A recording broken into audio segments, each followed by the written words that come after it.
নতুন বছরের শুরুটা আমি করলাম একেবারে নিজের বাড়িতে, মহাপ্রভুর ভোগ নিজ হাতে রন্ধন করে। আমি সত্যিই রান্না জানি না, রান্নাঘর আমার তেমন খুব একটা চেনা জায়গা নয়। প্রতিদিনের জীবনে আমি অনেক কিছু পারি, কিন্তু রান্না সেখানে আমি একদমই অজ্ঞ।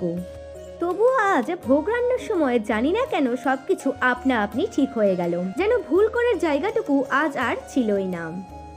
মনে হচ্ছিল আমি একদমই একা নই, স্বয়ং মহাপ্রভু নিজেই আমাকে পথ দেখাচ্ছেন।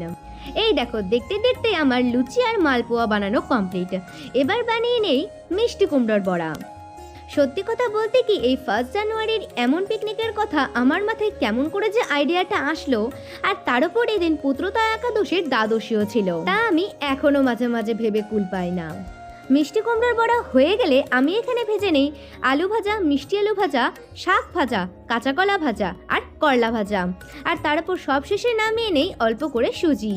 আমার এইটুকু রান্নার পর্ব কমপ্লিট হয়ে গেলে এবার চলে আসে দিদি রান্না করতে। যাই হোক, দিদি আর মা ওদিকে রান্না করছে, আর আমি এদিকে ঠাকুর ঘরে এসে সবকিছু এক এক করে সাজাতে থাকি। ভোগ সাজানোর সময় মনে হচ্ছিল জীবনটাকেও যদি এমন মন দিয়ে সাজাতে পারি, অল্প ভুল আর বেশি বিশ্বাস, আর সবকিছু তার উপর ছেড়ে দেওয়া।